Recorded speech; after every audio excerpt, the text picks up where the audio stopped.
नमस्कार, capital TV में आपका स्वागत है। हम जानते हैं कि किस तरह से हिंदुस्तान पे सदियों से हमले होते आए हैं। वेस्ट एशिया, सेंट्रल एशिया से लुटेरे आए और कोई गाजी बनकर आया, कोई जिहाद के नाम पे हिंदुस्तान, हिंदू धर्म, हिंदुत्व, यहाँ की संस्कृति को तबाह और बर्बाद करता रहा और हिंदुस्तान के ऊपर कब्जा कर लिया। समय बदल गया तो टूल्स बदल गए, तरीके बदल गए।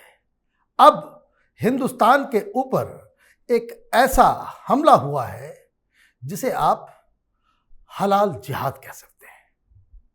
क्या है ये? इसके ऊपर एक बहुत अच्छी किताब आई है, छोटी सी पतली सी किताब, जैसे कम्युनिस्ट मैनिफेस्टो। पतली सी छोटी सी किताब पूरी दुनिया को तहस नहस कर गया, क्योंकि बात उसमें खरी खरी थी। उसी तरीके से ये किताब जिसका शीर्षक है भारतीय अर्थव्यवस्था पर नया आक्रमण, हलाल जिहाद, और इसको लिखने वाले हैं श्री रमेश शिंदे साहब, एक रिसर्चर हैं, और इन्होंने बहुत सारी चीज़ों के ऊपर रिसर्च करके ये कंक्लूजन ड्रॉ किया है कि हिंदुस्तान की अर्थव्यवस्था पे एक नया जिहाद, एक नया आक्रमण हुआ है, जिससे हिंदुस्तान की जनता और यहाँ की सरकार को सचेत रहने की आवश्यकता है। आज हमारे साथ शिंदे साहब हैं, आपका बहुत बहुत स्वागत है। नमस्कार। बड़ा कंट्रोवर्शियल टॉपिक है, लेकिन बहुत ही सच्चाई है इसमें जी। ये मुझे बताइए कि ये जब आप कहते हैं कि हलाल अर्थव्यवस्था, इसका मतलब क्या है? देखिए, जैसे भारत की अर्थव्यवस्था या भारत के बजट के बारे में हम सभी जानते हैं, और कोई भी अर्थव्यवस्था उस राष्ट्र का एक बहुत बड़ा अंग होता है। जैसे शास्त्रों में भी लिखा है, धर्म, अर्थ, काम और मोक्ष। तो अर्थ को हमारे परंपरा में, शास्त्रों में भी बहुत बड़ी मान्यता है। अब ये अर्थव्यवस्था के ऊपर आक्रमण क्यों है? क्योंकि जैसे आपने पहले उदाहरण दिया कि भारत पर जो आक्रांत आए उनके सभी के नाम हमको पता है। राइट। बाबर, घोरी, तुगलक, गजनी, सबके नाम पता है। लेकिन जिन ब्रिटिशों ने भारत के ऊपर राज किया, उनको कोई आक्रांत नहीं मानता है। उनको कहा जाता है वो व्यापार के लिए आए थे।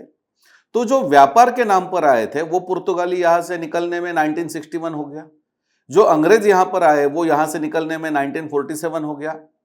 और एक समय था कि ये कहा जाता था कि अंग्रेजी राज सत्ता का सूर्य जो है उसका अस्त नहीं होता है।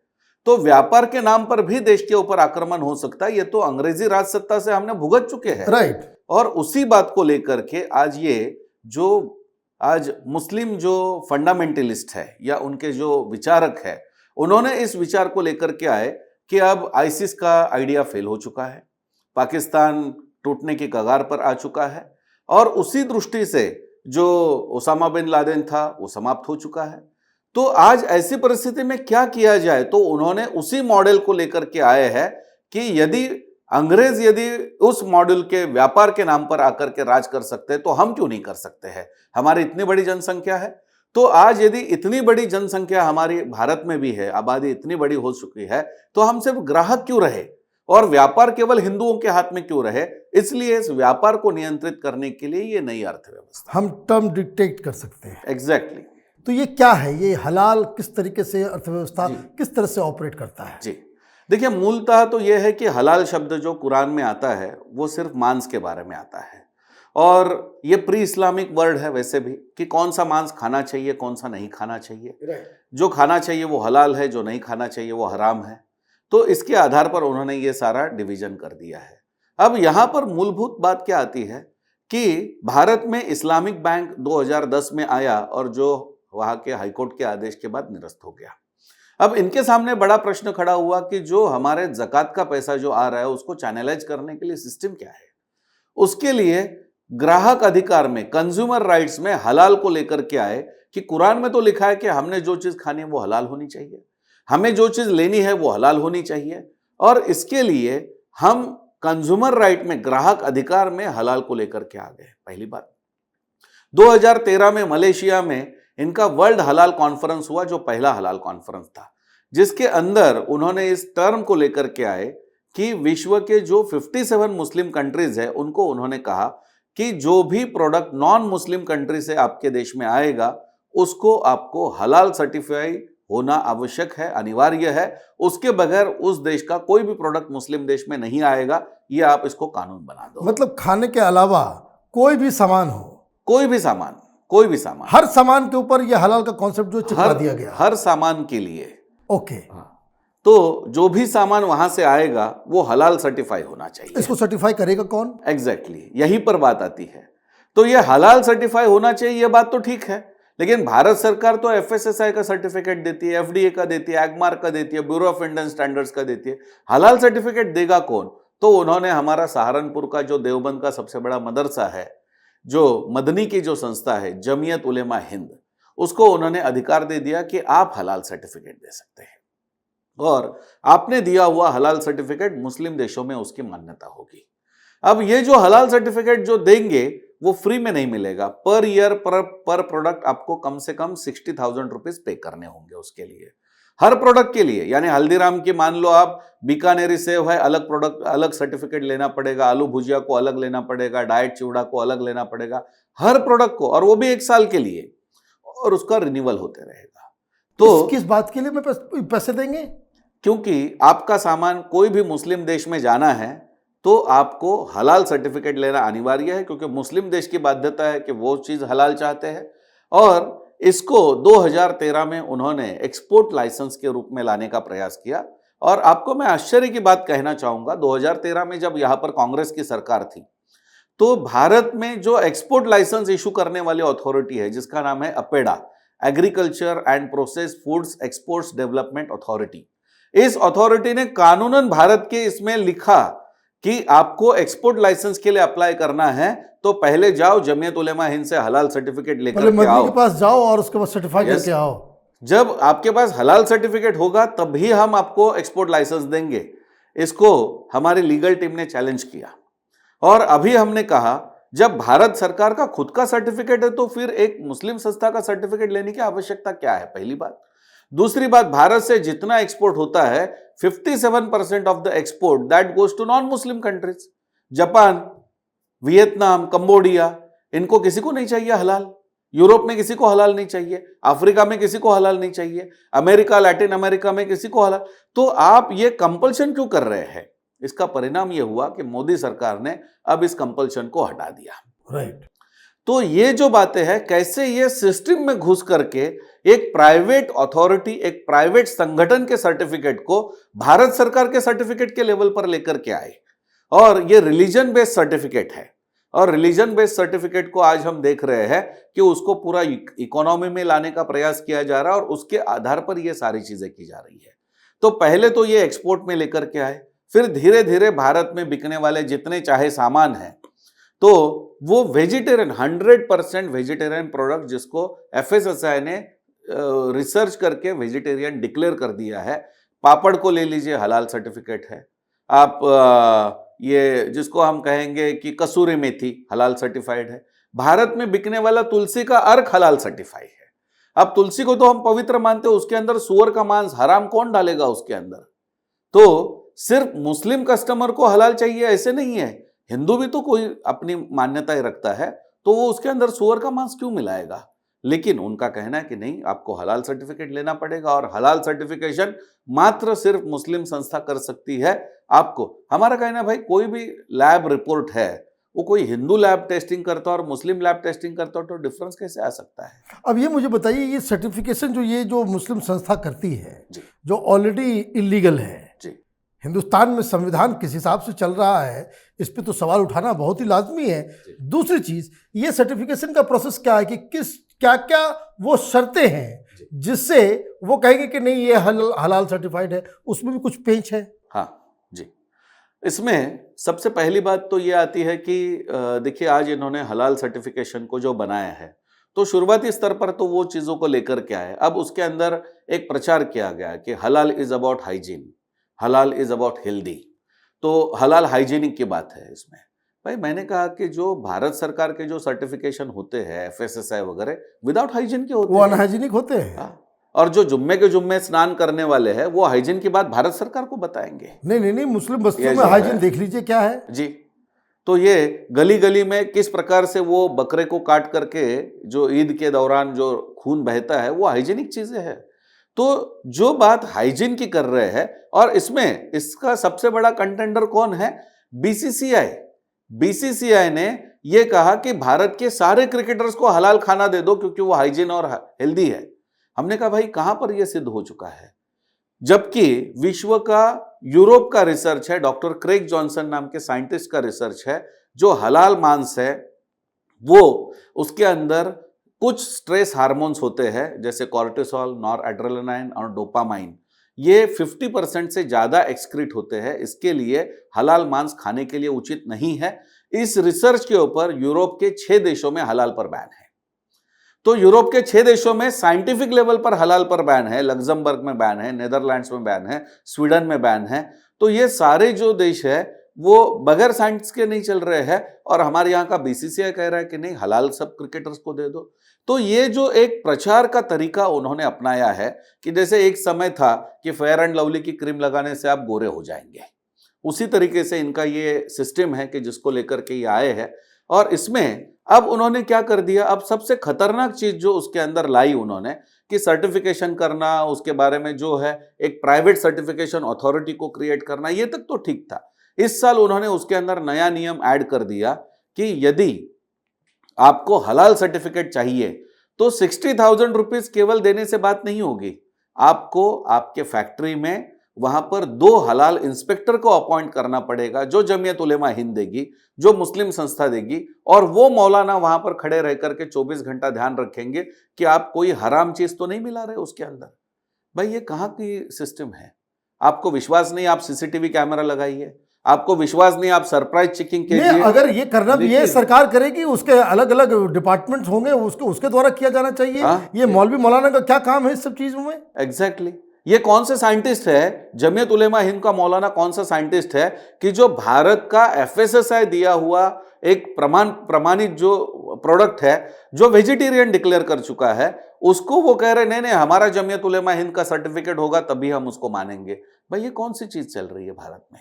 और इसको कोई आप प्राइवेट सर्टिफिकेट दे रहे हो तो चैरिटी बेस पर नहीं दे रहे, उसके लिए पैसा ले रहे हो। आप तो जो बातें बता रहे हैं तो विश्वास के बिल्कुल ही विश्वास करने लायक नहीं बहुत है। भयंकर है, बहुत भयंकर ये एक। अच्छा, मुझे एक चीज बताइए, क्या ये सारी चीजों का जो पैसा है, जो क्योंकि हिंदुस्तान तो अलग है, पूरी दुनिया में चल रहा है जी, क्या इसका आतंकवाद से भी कोई लिंकेज है?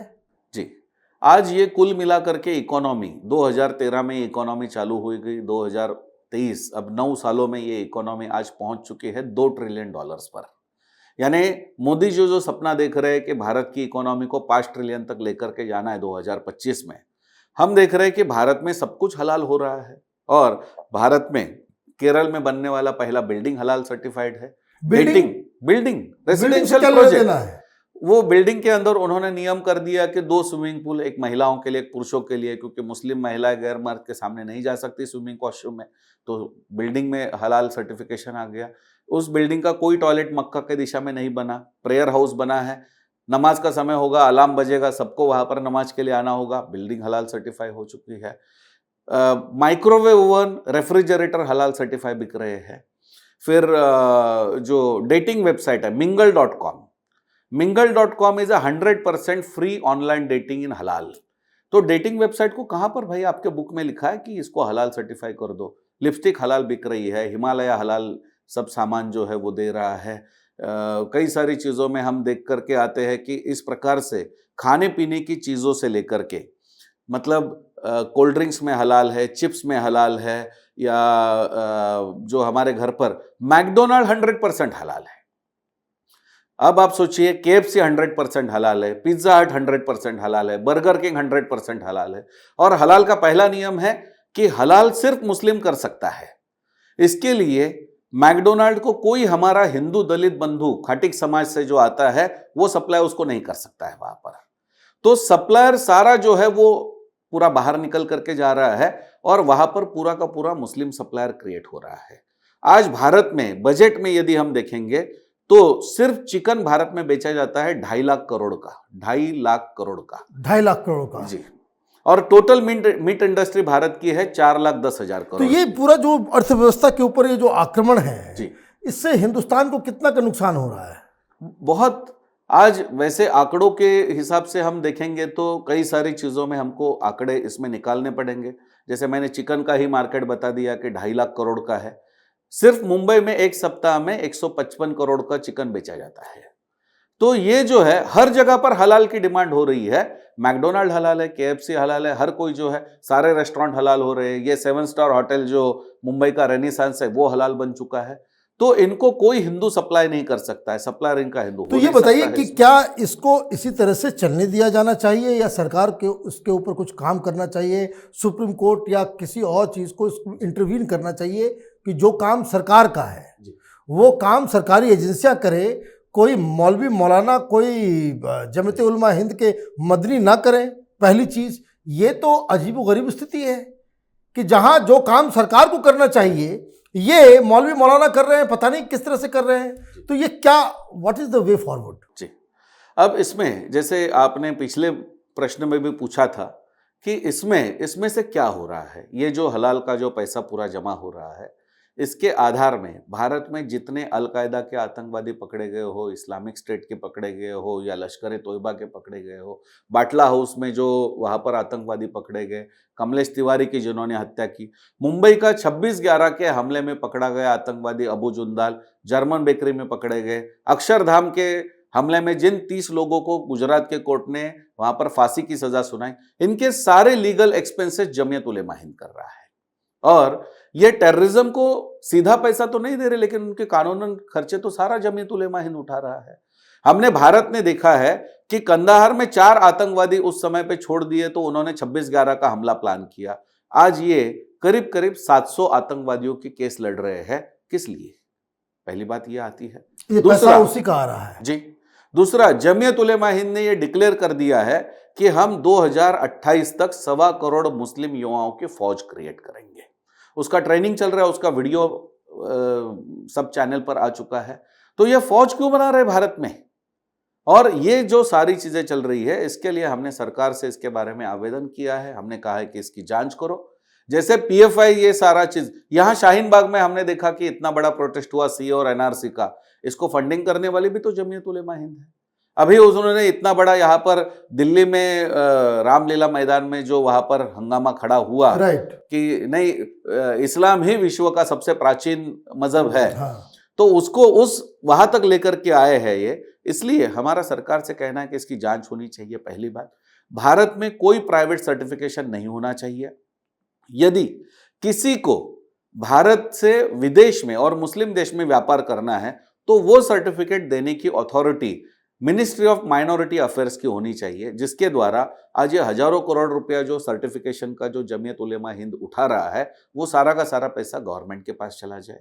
तीसरी बात, जमीयत उलेमा हिंद ने इस पैसे से क्या क्या किया, इसका एक पूरा इन्वेस्टिगेशन रिपोर्ट सामने आना चाहिए कि क्या किया भाई उन्होंने इस प्रकार से। और इसमें सबसे बड़ी बात इसमें आती है कि जो ये सारा हमने प्रयास किया, इसमें हमारा पार्लियामेंट के अंदर जो खाना था वो भी इंडियन रेलवेज हलाल भेज रही थी, और कोई भी सरदार उसके धर्म ग्रंथ में लिखा है कि वो हलाल नहीं खा सकता है। तो हमने इसके विरोध में भी ये किया था। अब इंडियन रेलवे ने अब कहा है कि अब हम हलाल नहीं लेंगे। तो ये एक जिसको हम कहेंगे कि सामने से नहीं दिखाना, because all economic invasions are silent invasions. आपको तुगलक घोरी तो दिखाई देगा, लेकिन ये इकोनॉमिकल एंगल से जो आ रहे हैं हमें तो पता ही नहीं चल रहा है कि ये सारी चीजें कर रहे हैं। और इसलिए हमने जब ये प्रयास किया, मुंबई में दिसंबर में वर्ल्ड हलाल कॉन्फ्रेंस था 3 दिन का, हमने वहां पर इतना बड़ा प्रोटेस्ट खड़ा किया कि सरकार ने उनकी परमिशन कैंसिल कर दी। इस्लामिक जिम खाना में ये होने वाला था। तो हमने तो हलाल मुक्त भारत की संकल्पना को लेकर के चल रहे हैं कि ये भारत जो है, इसके अंदर हम कोई मुस्लिम के हलाल के विरुद्ध नहीं है। भाई आपके घर में जो खाना है आप खाइए, हमें कोई उससे आपत्ति नहीं है। लेकिन जैसा आपका कंज्यूमर राइट है वैसा हिंदू का भी कंज्यूमर राइट है, वैसे जैन का भी कंज्यूमर, वैसे हमारे सिख बंधुओं का भी। आप आपका हलाल क्यों ठोप रहे हो हमारे ऊपर? आज मैकडोनाल्ड में यदि 10% कस्टमर मुस्लिम होगा तो 90% हिंदुओं पर हलाल क्यों थोप रहे हो? ये हमारी इसके अंदर डिमांड है। और इसलिए जब हमारा ये कैंपेन हुआ तो कर्नाटक सरकार ने इसके बारे में एक बिल बना करके उसको प्रेजेंट किया है, और हो सकता है कि ये बिल यदि पास हो जाए या उसका ऑर्डिनेंस बने तो ये भारत का पहला कानून होगा। श्रीलंका में ऑफिशियली कानून बना करके हलाल सर्टिफिकेशन को बैन कर चुके हैं। तो ये प्राइवेट सर्टिफिकेशन है, इसको बैन करने के लिए कोई आपत्ति नहीं है, जिसके अंदर हमारी 3 केवल डिमांड है। भारत में जो प्रोडक्ट बिकेगा वो सिर्फ FSSAI के सर्टिफिकेट पर ही बिकेगा, कोई हलाल सर्टिफिकेशन भारत में अलाउड नहीं होगा। विदेश में जिनको सामान भेजना है उनको सर्टिफिकेशन जमीयत उलेमा हिंद नहीं दे सकता है, उसका certification ministry of minority affairs कर सकती है। तीसरा, हलाल एंड नॉन हलाल आइटम्स को एक जगह पर आप नहीं रख सकते हैं। जिनको हलाल चाहिए उनके लिए अलग डिपार्टमेंट बना दो, अलग रैक बना दो, अलग शेल्फ बना दो, हमें कोई आपत्ति नहीं है उनसे, लेकिन मेरा पैसा हलाल में नहीं जाना चाहिए। आज हल्दीराम यदि हलाल सर्टिफिकेशन के लिए 2 करोड़ रुपया खर्च कर रहा है, वो तो प्रोडक्ट का प्राइस बढ़ा करके वसूल कर रहा है, और जिसका 90% हिंदू ग्राहक है। तो हलाल चाहिए मुस्लिम को, लेकिन हल्दीराम के प्रोडक्ट 90% हिंदू कस्टमर है, वो पे कर रहे हैं उस सर्टिफिकेशन का पैसा। तो ये जो चीजें चल रही है कि एक तरीके से हिंदुओं से पैसा उठाना हलाल का, जिसको कोई मान्यता नहीं है, एक प्राइवेट सर्टिफिकेशन भारत में चलाना और उसके द्वारा पैसा जमा करके उसको आतंकवादियों के सपोर्ट में खड़ा करना, ये बहुत बड़ी खतरनाक चीजें हैं। और इसलिए भारत की सरकार ने इसके बारे में बहुत गंभीरता से इसका संज्ञान लेकर के इसके ऊपर कार्रवाई करनी चाहिए, ऐसे हमारी मांग है। आपका बहुत बहुत धन्यवाद। जिस तरह की बातें आपने बताई, आई एम श्योर कि बहुत सारे दर्शकों को पहली बार ये सारी जानकारी मिली होगी। आपका बहुत बहुत धन्यवाद। हिंदुस्तान की राजनीति भी बड़ी गजब है। एक all India Muslim personal law board है, जो है तो NGO, लेकिन उसकी साख और सुप्रीम कोर्ट और देश की व्यवस्था के अंदर इस तरीके से प्रस्तुत किया जाता है कि जैसे वो खुद में कोई सरकार हो। इस देश में शरिया अदालत भी चल रही है, लेकिन हम अंधे बने हुए हैं। सरकार, सुप्रीम कोर्ट, उसके जजेस वो गूंगे बहरे बन गए हैं कि एक पैरेलल जस्टिस सिस्टम देश में चल रहा है। और ये एक नया मसला आया है जिसमें हम एक पैरेलल इकोनॉमी चलते हुए दिख रहे हैं। आवाज़ आपको भी उठानी चाहिए। आप देखते रहिए कैपिटल TV। हमारे वीडियोस को लाइक कीजिए, शेयर कीजिए और हमारे चैनल को सब्सक्राइब कीजिए। धन्यवाद।